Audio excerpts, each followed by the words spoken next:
చట్నీకి కావాల్సిన పదార్థాలు: ఆవాలు వేసి, జీలకర్ర, ఎండుమిరపకాయ, కొబ్బరికాయ చట్నీ, శనగపప్పు, కొబ్బరికాయ, ఒక కొబ్బరికాయ చెక్క వేసుకుని సరిపోతుంది, 4 ఎండుమిరపకాయలు, కొద్దిగా చింతపండు.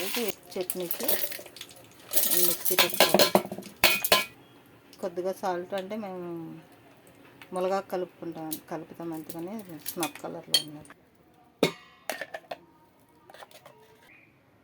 అయిపోయింది కానీ చట్నీ మిక్సీ కుట్టేసిన తర్వాత మనం తాలింపు వేసుకోవడం: జీలకర్ర, ఆవాలు, కరివేపాకు, ఎండుమిరపకాయ. అంతే, సింపుల్ తాలింపు. మసాలా గారెలకి మసాలా వేసుకోవాలండి. ఫస్ట్ లవంగ, జీలకర్ర, ధనియాలు మసాలా వేసాం కదా. మసాలా వేసిన తర్వాత వెల్లుల్లిపాయ, అల్లం ముక్క, ఎండుమిరపకాయ, పచ్చిమిరపకాయలు అండ్ ఒక ఉల్లిపాయ, అంటే మసాలా మినపప్పు గారెలు వేసుకొని, మునగాకు, ఉప్పు, కళ్ళుప్పు,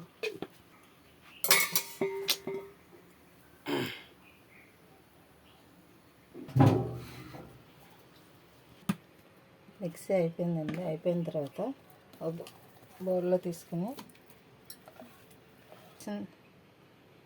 ఫస్ట్ ఆఫ్ ఆల్ వేసాం కదండి. వేసిన తర్వాత మసాలా గారెలకి తర్వాత నెక్స్ట్ అల్లము, పచ్చిమిరపకాయలు, ఉల్లిపాయలు, కొద్దిగా కరివేపాకు వేసుకొని బాగా మనం మిక్స్ చేసి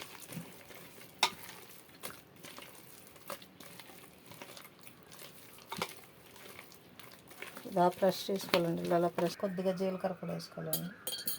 ఇలా అట్టాకు మీద వేసుకోవాలండి. అట్టాకు మీద వేసి కప్పులో నీళ్ళు పెట్టుకుని మనం ఇలా ఆయిల్ వేసుకోవాలి.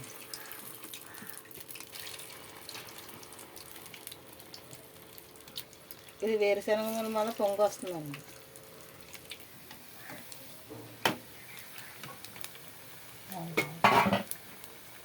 Starting first of all Potharaju పెట్టుకోవాలి పైకి. గారెలు సింగిల్ టేక్లో అవ్వండి. ఇవి 2 సార్లు వేసుకోవాలి. ఆ అబ్బాయిలో ఒకసారి తీసేసి రెండోసారి వేసుకోవాలి. రెండోసారి వేసుకుంటే అప్పుడు ఉడుకుతాయి బాగా. మనం సర్వ్ చేసుకోవడం.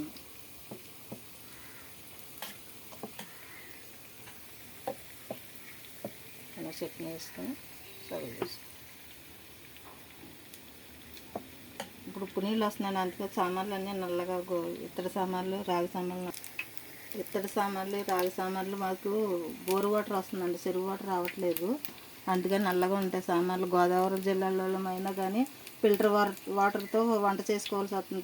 వాటర్ అంతా కలుసుకొని చేస్తారు. భారత మాతా నమస్తే, జై శ్రీరామ్, భారత మాతా నమస్తే, జై హింద్.